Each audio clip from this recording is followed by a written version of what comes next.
We begin with breaking news in Southwest Philadelphia, where a teenager is hit by gunfire on an elementary school playground. Police say he is now fighting for his life. Good evening, I'm Joe Holden. Police tell us a 14-year-old boy was shot in the back of the head along the 5700 block of Willows Avenue. Eyewitness News reporter Shantae Lands is live at the scene right now. Shantae, bring us up to speed with what you've learned. Joe, I can tell you this neighborhood is pretty shaken up from that shooting. A 14-year-old boy shot in the back of his head. Crime scene investigators are on scene down here searching for clues. Meanwhile, neighbors say when it comes to gun violence in this city, they say they've had enough. Just said, right before school, end of the summer, said. Philadelphia police search for clues near 58th Street and Willows Avenue after a 14-year-old boy was shot in his head in broad daylight on a playground at W.C. Longstreth Elementary School. We believe it happened in the schoolyard, and it appears that some other people who were in the area moved him out to the street, which is where we found him, and then took him to the hospital. The boy was rushed to Penn Presbyterian Medical Center. Police found 5 to 6 shell casings in both the schoolyard and street. They believe a male shooter got away in a burgundy-colored Chevy Malibu. Police call this case another senseless shooting. It's very sad, and it's very sad that it affects the children in the area. Like I said, we don't know if he was the intended target, but it's still sad that it would affect somebody that young. I'm just praying for the city, for peace and comfort and just peace. Police say there is both private surveillance cameras and school surveillance cameras on this block. Detectives are working to get a hold of that. So far, no suspects or arrests. Joe. Shantae, let's back up. 30 minutes prior to that shooting was reported where there was panic in the neighborhood involving a SEPTA bus. What can you tell us about that? Well, I can tell you that happened about 3 blocks down from here on 58th Street. That was actually not a shooting, but police say that it was teenagers that threw a rock or several rocks into the window, smashing it. We've learned that one person was, at least one passenger on that bus was injured, minor injuries, just cuts and bruises. Joe. Shantae, a distressing night in Southwest Philadelphia. Thank you for those live reports. In that same neighborhood, a man was found shot in the head overnight. This at 52nd and Woodland, about a mile away. At last check, the victim is still in critical condition. There have been no arrests, and there is no indication at this point if these shootings are related. New video at 10 showing a hit and run in North Philadelphia. You can see chaotic moments as ambulances arrive to the scene to help a man who was hit by a car right at the intersection of Broad and Somerset. We've just learned that the driver called police to report the crash some 10 hours after it happened. Police seized the car for evidence. The driver has not yet been charged. We checked tonight and the victim is still in critical condition at the hospital. A fatal make that motorcycle crash shut down a roadway for several hours tonight in Gloucester County. This happened just before 7 in the 2100 block of Good Intent Road in Deptford Township. Police say the driver of the motorcycle died. There's no word on other vehicles involved in the crash. They continue to investigate what caused this wreck here. Investigators in Philadelphia are trying to determine what caused a house fire that killed a 30-year-old woman. It happened in the 2200 block of Catherine Street around 5:30 this morning. Firefighters found the woman on the 2nd floor and rushed her to Jefferson University Hospital, where she later died. A Philadelphia Fire Department ambulance caught fire on the Schuylkill Expressway, snarling traffic. It happened around 4:30 this afternoon in the westbound lanes. That's right before the interchange with the Roosevelt Boulevard. We're told nobody was hurt and all lanes were eventually reopened around 6:30.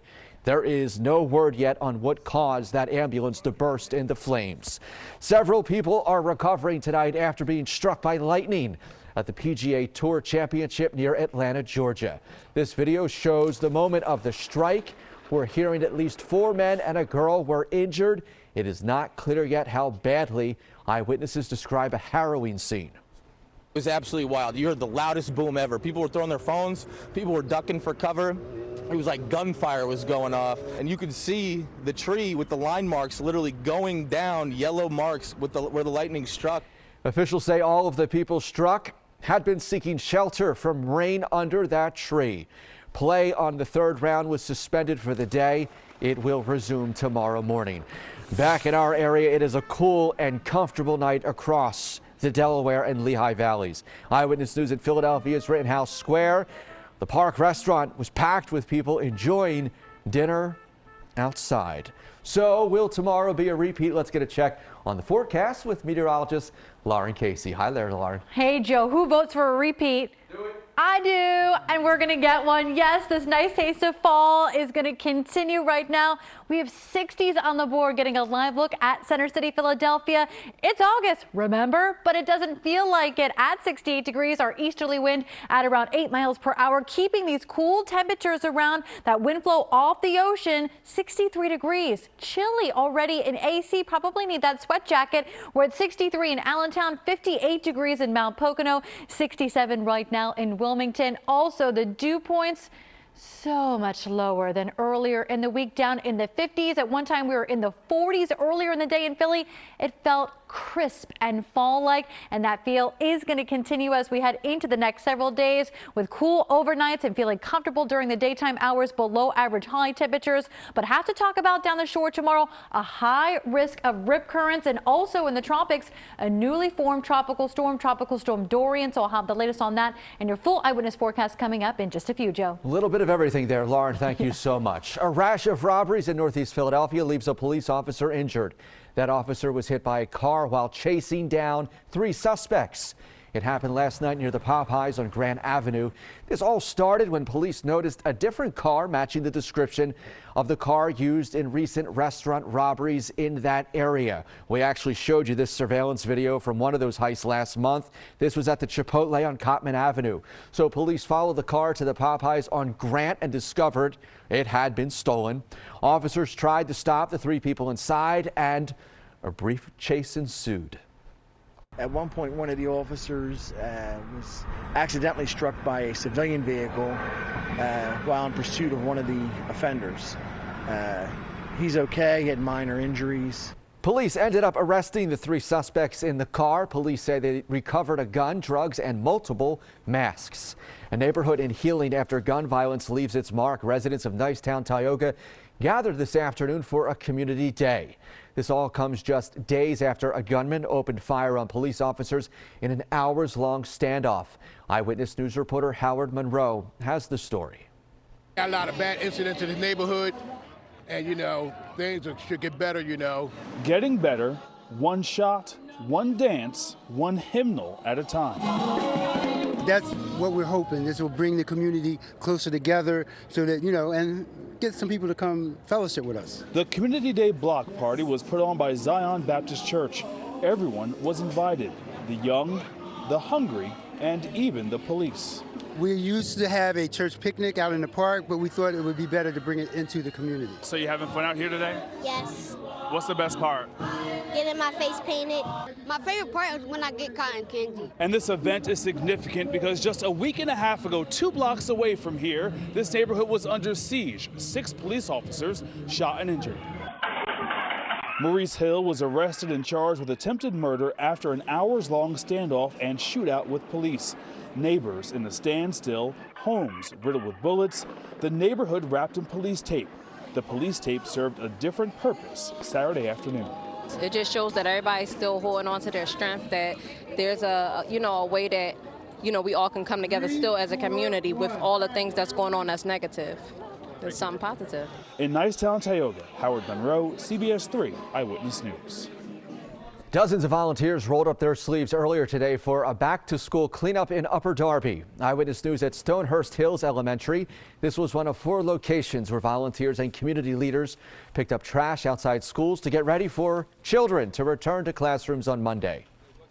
That it takes partnership and it takes a village to make sure, that we are ready for our children. I think it's important that the leaders of the community show also with the community members coming together, and we're all working together. It's for one purpose. Those little guys come walking in with those smiling faces on Monday morning. We want the community to be bright and shining also. Some high school students from the Upper Darby Arts and Education Foundation participated in today's event. Still ahead on Eyewitness News at 10 on the CW Philly protests and tear gas. Police and demonstrators clash again in the streets of Hong Kong. Find out what sparked the violence this time. The verdict is in a controversial stand your ground case in Florida where a man lost his life. And are you a fan of the Black Panther movie? We have some good news you don't want to miss. That's all next when Eyewitness News at 10 on the CW Philly returns. Hong Kong police fired tear gas to break up anti-government protests after activists threw petrol bombs and bricks. These latest clashes come even after China freed a British consulate worker whose detention had fueled these tensions. This was the first time police had to use tear gas in 10 days as demonstrations have been mostly peaceful. There is still no sign the anti-government protesters will be backing down. An international outcry as Brazil deals with a devastating outbreak of wildfires. Images of the fires have spread around the globe, sparking protests outside several Brazilian embassies. International pressure is building for Brazil's president to outline a plan of action. World leaders plan to bring Brazil's environmental crisis to the forefront at the G7, where leaders are meeting in France this weekend. A jury has returned a guilty verdict in the manslaughter trial of a white man for the fatal shooting of an unarmed black man. The shooting reignited the debate over Florida's Stand Your Ground law. That law allows the use of deadly force against a threat. That's what defense attorneys say Michael Draca was doing, acting in self-defense when he shot and killed Marquise McLaughlin during a 2018 dispute outside a convenience store. Prosecutors argued surveillance video showed McLaughlin actually stepped back. We're thankful that the jury saw what we saw what everybody saw in that video. And I can safely say my family can rest now. Now we can start putting the pieces back together and move on. The jury deliberated for more than 6 hours before returning its verdict. Draca now faces up to 30 years in prison. President Trump and other world leaders are gathered for the Group of 7 Nations meeting in France. We just touched on that with the Brazil Amazon fire. This year's G7 summit comes as the president's trade war with China is heating up. Correspondent Kenneth Craig has the latest. President Trump sounded upbeat as he had lunch with the meeting's host, French President Emmanuel Macron. I think everybody's getting along, and I think we'll accomplish a lot this weekend, and I look forward to it. The 7 leaders posed for official photos, but behind the scenes there is likely to be tension between the U.S. and allies. The president and the other leaders disagree on many issues, from Russia to Iran's nuclear program to climate change. Friday's escalation of President Trump's trade war with China is on the minds of many at the summit.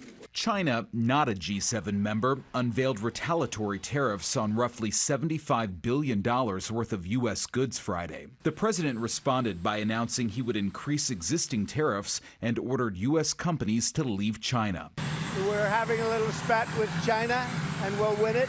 British Prime Minister Boris Johnson told reporters on Saturday that he'll push President Trump to de-escalate the trade battle. Last year's G7 became 6 against 1. President Trump refused to sign the traditional agreement at the end of the summit and left early amid disputes over trade. This year, President Macron says he won't bother with a joint communique, calling it a pointless exercise. Protesters are also converging on the meeting. Police fired water cannon and tear gas as protesters blocked roads in nearby Bayonne. Formal talks between the G7 leaders began Sunday morning. Kenneth Craig, CBS News. Some news out of the entertainment world tonight. Singer Eddie Money says he has stage 4 esophageal cancer. The singer, known for such hits as 2 Tickets to Paradise and Take Me Home Tonight, says his fate is, quote, in God's hands. Money made the announcement for an upcoming episode of his reality series Real Money. The 70-year-old also says the cancer spread to his liver and stomach. Numerous other health issues caused him to cancel his summer tour. The highly anticipated Black Panther sequel finally has a release date. Part 2 of the award-winning Disney Marvel movie will hit the theaters on May 6 in 2022. Since its release in February 2018, Black Panther has grossed more than $700 million. Turning now to weather with meteorologist Lauren Casey. It was Well, it was an award-winning Saturday. Yeah, absolutely beautiful. You kind of forget that it's August. These temperatures more typical of mid-September. I think it's a nice little break. I was going to say, this gives the pumpkin spice crowd something to rave about out there. I know, I love it. I know, we've been hearing all summer. I know, but it is a fall-like evening. If you're missing summer, it's going to be absent for the next couple of days. Getting a live look at Center City, Philadelphia, Logan Square, a beautiful evening, almost crisp-like because of the low humidity values. High temperatures today running below average, only our 4th day this summer with high temperatures in the 70s. We were running 5 degrees below average for our high temperature and 5 degrees below average for our low temperature this morning, starting off at 62 degrees. And we're back in the 60s, 68 in Philly, 63 in AC, low 60s in the Lehigh Valley, and 50s already in the Poconos. Our comfort index, felt so nice and comfortable today. That's how it feels right now. Into the day tomorrow and into Monday as well will remain in this pleasant category before that comfort index will start to push up into the muggy category, especially as we head late day into Tuesday. But overnight tonight, you can keep those windows open and the AC off. Mostly clear and cool, dropping back to 62 degrees for our day tomorrow. Pretty similar. I think a few more clouds, maybe a chance at a stray sprinkle and a bit more of a breeze. Northeasterly winds up around 10 to 15 miles per hour with some higher gusts up around 20. High temperature, though, still in the 70s at 77 degrees, and that a product of our east to northeasterly wind flow off the ocean. Remember, ocean temperatures still in the 70s, so it's going to keep us cooler than average. The breezy conditions around and a chance of a few isolated showers and sprinkles, mainly east of the I-95 corridor as we head into tomorrow afternoon. So it's a beautiful day down the shore today. Tomorrow's going to be a little less beautiful. I think we will have more clouds, better chance of an isolated shower. We'll have more wind as well, northeasterly at around 15 to 20 miles per hour with some higher gusts. But the main concern is now going to be this high risk of dangerous rip currents down the shore tomorrow. So keep that in mind. That strong easterly wind flow is going to induce those strong and dangerous rip currents. So you want to make sure you always swim near a lifeguard. Across the U.S., already 37 lives lost this year due to dangerous rip currents. So be advised if you're spending the day down the shore tomorrow. Storm Scan 3 showing us this disturbed area of weather off the Florida Peninsula has a 90% chance at tropical development as we head into the next 5 days. Forecast, though, to stay offshore of the eastern seaboard might, though, bring us more dangerous rip currents and rough surf as we head into next week. So keep that in the back of your mind. We do have a newly formed tropical storm. This is the Central Atlantic Dorian. It is forecast to move off to the west-northwest, strengthening to a Category 1 hurricane that will likely impact the Lesser Antilles and eventually Hispaniola as we head into next week. So that's also something we're going to have to keep an eye on as we head into the long range. But short range forecast looking good. Temperatures in the upper 70s through Monday. We're up to 80 degrees on Tuesday. Chance of a spotty shower and then feeling like August again, Joe. 86 degrees as we head into Wednesday with that shower and thunderstorm chance returning. Thanks, Lauren. You're Appreciate welcome. that so much. Moving along, Leslie is here with sports. Another sign falls not too far away. Football season is back. The Villanova Wildcats kicking off their season. Plus, we have shocking news out of the NFL. And after blowing a 7-0 lead on Friday, the Phillies looking to get back on track in Miami. See if the Bats were able to respond in sports next. For Lauren, Leslie, and all of us here, I'm Joe Holden. We hope to see you at 11 over on CBS 3. Until then, we wish you a good night.